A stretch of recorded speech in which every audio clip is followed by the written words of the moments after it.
Hi DB subscribers and welcome back to the channel. My name is Dominic James Murray, CEO and founder here at Cameron James. I've been transferring UK pensions for over 10 years now, so I'm here to share my experience and provide a little bit of support. The topic we'll be discussing today is the DB pension transfer industry a racket? When I say racket, I mean clients complaining about how they're thinking it's all designed to take as much money from clients as possible, financial advisors make money, clients have to pay, the FCA makes money. The whole thing is designed to try and get as much money from clients as possible, taking away your freedoms, and how the whole system is basically against clients and for the benefit of the industry and everyone involved, such as companies as Cameron James.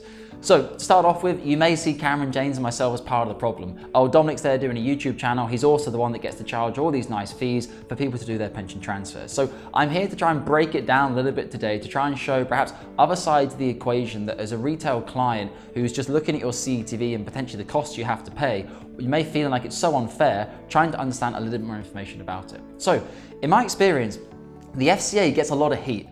Whether they do something or they don't do something, they're always wrong. So for example, when there was less regulation in the DB market, no one said anything about it. Then we had a few big instances such as British Steel. Things like British Steel were big.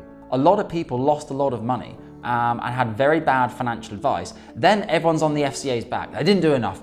They should have been more. They're there to protect consumers. Why are they not protecting consumers? They then come out with new legislation. In 2015, obviously, we had the introduction of authorized DB advice required on all pension transfers. Then they're over-regulating the market. And why is the FCA getting involved? And this is my pension. So it's almost like they're damned if they do and they're damned if they don't. So being a regulator of a market is pretty difficult. And what I can say from the FCA's perspective is, quite clearly, whilst it makes my life difficult and they change the rules every couple of months and we have to keep on our toes and make sure that we're keeping up to date with the latest legislation in terms of suitability, unsuitability, etc., they are genuinely trying to do the right job. They're trying to protect consumers, or at least ensure that consumers fully understand the fact that they're giving up their safeguarded benefits. Now, from having been in the industry for over 10 years, worked in the UK and worked outside of the UK, I can give testament to the fact that I have seen tens, if not hundreds, of people's retirements ruined by transferring final salary schemes. Typically speaking, the two biggest problems of transferring a final salary scheme is, one, they're transferring away, or you would be transferring away from a safeguarded benefit from life.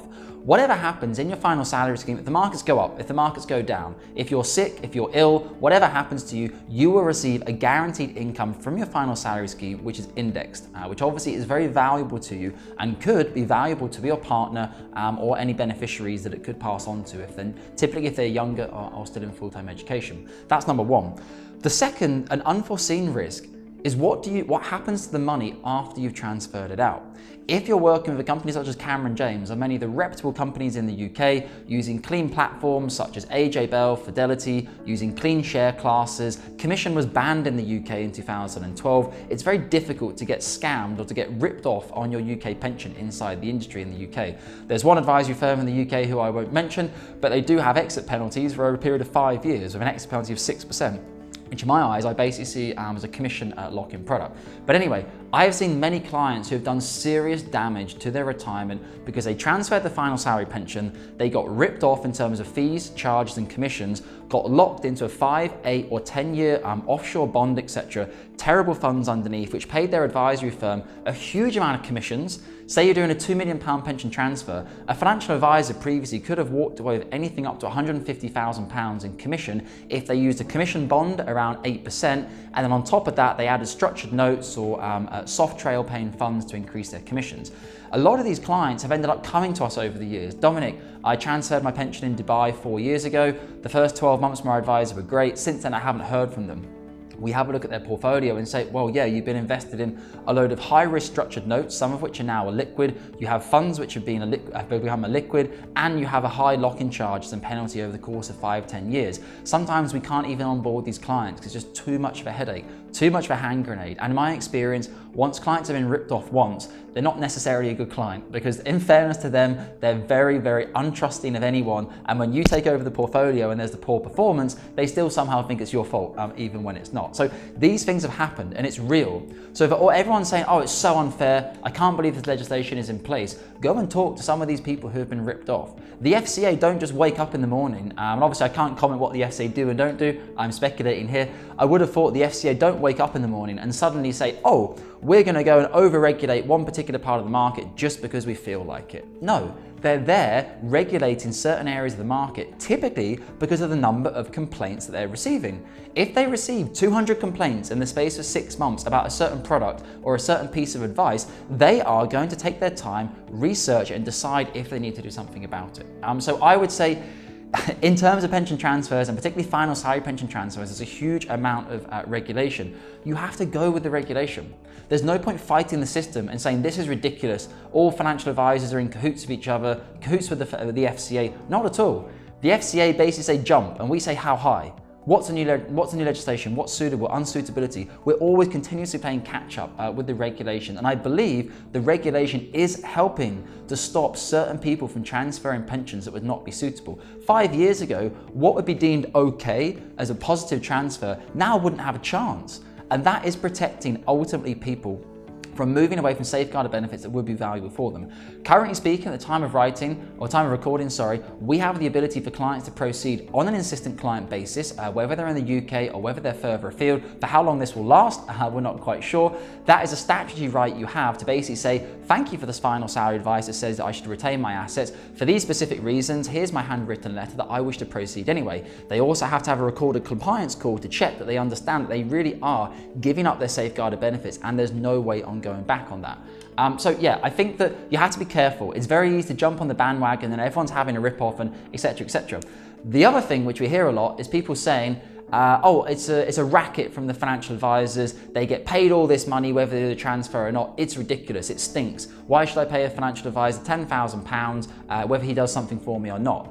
Well, actually, it's not the financial advisor who decided that. It was the FCA brought out the regulation to say you cannot have contingent charging. Contingent charging used to be, oh, you got £1 million pension pot, right? Well, I don't get paid anything unless you transfer it. So let's do everything we can to try and make sure that we can transfer your pension. That can create a conflict of interest. Maybe someone's got £1 million pension pot, it's the biggest and most valuable asset they have, and they shouldn't move it. If you're working with a financial advisor, unless they're honest, they might try and improve your report or even lie to get your pension transfer done, so they could typically earn £1 million, maybe a 1% transfer fee. How it now works is that financial advisor should have to charge the £10,000 report fee, irrelevant of whether the transfer proceeds or not. There's certain instances where if you're using a third-party report writer, you may be paying a fixed fee of around £3,500 or £4,000, as we do at Cameron James, and then for the implementation, if the advice is to transfer or not, the implementation stage then comes potentially of a 1% transfer fee. So really, the regulation is there to protect you. Whilst you might find it frustrating, whilst you might find it annoying, we're not in control of the regulation. We, as I said, the FCA says jump, we say how high. We are just going with the regulation and trying to provide a quality service for clients. So what I can say to you is, if you're serious about transferring your final salary scheme, if one of those people likes to complain about the system and you're never going to transfer it anyway, then just stop worrying about it. Stop complaining about it because you don't want to transfer. Enjoy your final salary scheme, keep your safeguarded benefits, and enjoy your retirement with a guaranteed safe income for life. Done. If you are looking to transfer your pension scheme, or you want to understand about transferring your final salary pension scheme, avoid the noise. Stop being frustrated about, oh, the FCA this and my right of freedom, etc, etc. The rules are what the rules are. Unless you're somehow going to take the FCA to court or any of the professional bodies to court over how you think the pension transfer industry should be changed, you can feel free to, but it's obviously not going to get you very far. And what we got at the moment in 2022, with the base rate from the Bank of England going up, my team can show the chart from the Bank of England website, you are going to miss out on a CETV value if you keep humbling and grumbling about how expensive it is and how ridiculous it is, how much of a racket it is. You could end up losing tens or hundreds of thousands of pounds on your cash equivalent transfer value if you don't lock in a guaranteed CETV now, as opposed to waiting for the Bank of England to likely put interest rates up to continue curbing inflation. So again, what I would say is forget, and not that the fees are not important. If you're paying a 1% or a 2% or a 3% advice fee on your initial transfer, it's a considerable amount of money. It's not cheap. But being a financial advisor, doing the examinations, having the regulation, having the qualifications, going through all the processes, having the staff, training people,